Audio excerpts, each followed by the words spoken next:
What's up YouTube, it's your boy Barcode. I'm back with another video. Got my first level 15 monster, my first level 13 legendary, and all of hard mode siege is done. All that's free to play. If I can do it, you can do it too. I'm gonna talk about those things here. So if you like the content, you know what to do. Hit that sub button, hit the like button, hit that bell dingy thing so you know when I post a video. Let's get to it.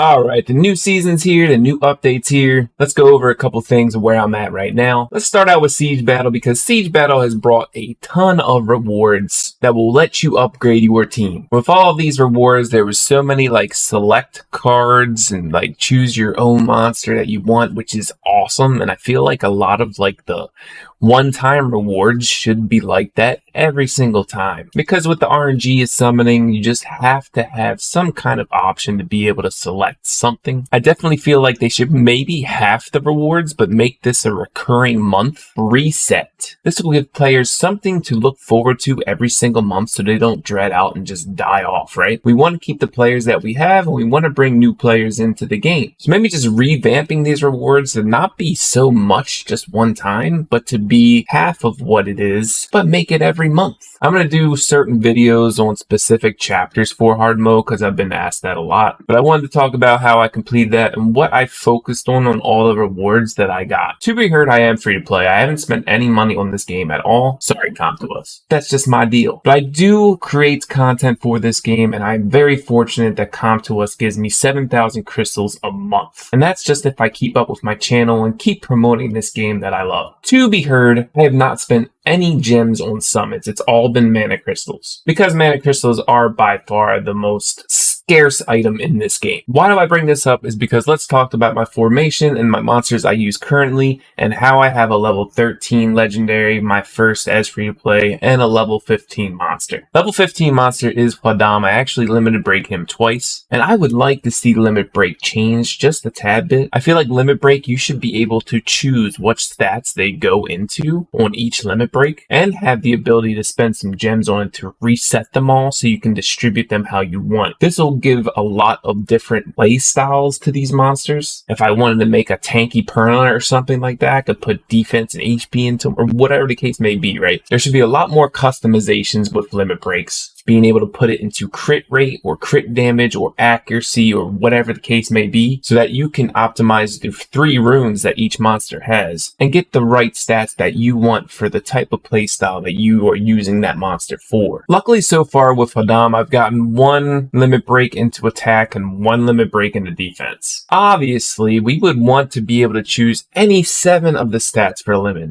break, not just the 3. So just something that I've seen now that I can limit break a monster that I have a level 15. I feel like that should definitely change a bit. It shouldn't be random. You're already at this point. You should be able to just choose which stats you want and be able to reset it like I said in case you want to build a different type of monster with that. So all my green rare select summons from hard mode siege went into Hwadam obviously. All my purple hero cards that were select, I am putting them into Diaz, which is now by far my top 5 monster in this game. Diaz is so good, it's ridiculous. Especially in this meta that we're in right now, where there's usually at least 1 or 2 sustain comps with a cleanser, whatever the case may be. Diaz is so important to have, especially even with Soul Cleanse. Yes, Soul Cleanse removes it, but they don't get a heal. If you're doing an AoE type of comp or a backline type of comp, Diaz is so good and his damage is actually pretty decent and you just build him on HP. Give him some crit, gives him HP and give him some crit damage with a little bit of accuracy so it lands the heal block. It's actually more than Poseidon and I have him at a level 12, but really good for a 3 mana cost. Way better than Poseidon. And last but not least, all my legendary select cards that were in hard mode siege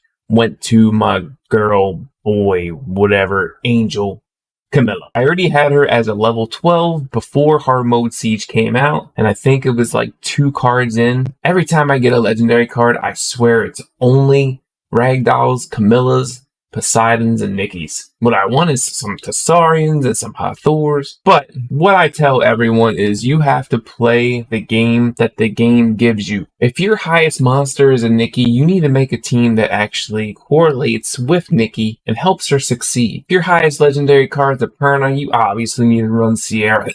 Excuse me, I hate that name.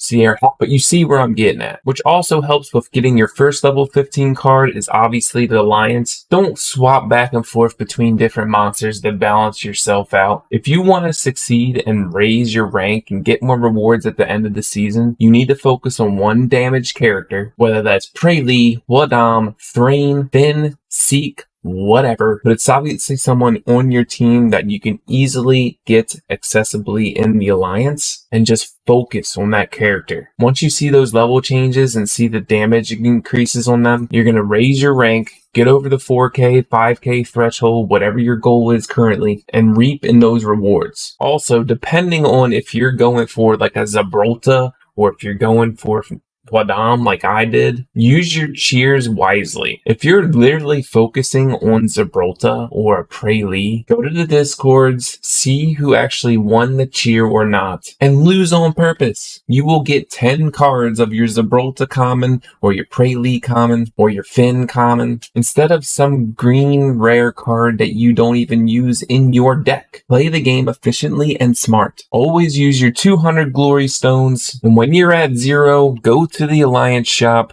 go buy more glory tokens, max it out every week to 10, and if you're in a good alliance, which you should be, you should get plenty of Alliance coins and donations to always buy the 3 out of 3 hero cards. This will give you more chances to get those hero cards at higher levels, even though these are random. Man, if this hero card was select though, that would be awesome. Also in your territory, make sure in your magic shop that you have any cards here that you use in your deck. You need to buy them. Even if you don't use a normal or a rare card in your deck and it's in the shop, make sure to buy it, please. It's super cheap, and now with the hard mode siege recurring mana crystals coming in, at some point you're going to have enough mana, so definitely make sure to buy them, just like I'm buying Thrain right now. You never know when you're going to change your deck. So like I said, farm those glory tokens as much as possible. Don't ever be at 200 out of 200. You are just losing summons. Glory summons are the best thing that free-to-play can give you, and now that you can buy them for crystals, I don't know if that's going to be optimal or not, because I'd still rather spend gems on mana crystals and not glory tokens. I think if I just buy the glory tokens in the Alliance shop, I should be okay, especially when you get the doublers. So I have 7,000 tokens. I'm waiting till I get back to a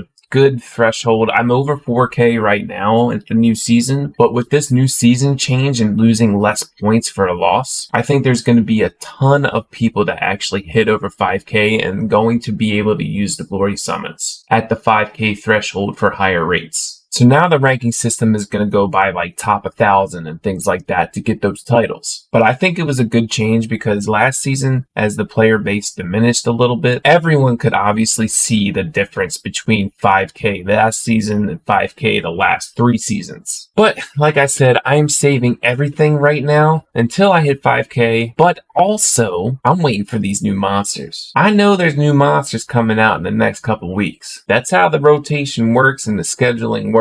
I like for them to bring out Zeros, but I also think there might be some kind of new monster coming. I wish they would tease some like silhouettes or something like that, new monsters that are coming or being tested, but I want to know. Give us something to look forward to. But yeah, I'm saving all my summons for new monsters. I got 271 mystical books right now, all from hard mode siege when you complete it, 4 ancient summons, and I got 5 fire, water, and wind mystical summons, and I'm just gonna hoard and save until we get to that point where these new monsters come out. But that's it for today's video. I just really wanted to showcase and explain how I got a level 15 monster and a level 13 monsters free to play. Like I said, the content creation program is helpful with mana crystals, but I'm not spending anything on summons. It's all mana crystals. But if you focus on one team and specific monsters, you can do it as free to play as well. If you like this content, you know what to do. Sub, like, ding ding bell. See you in the next one. Peace.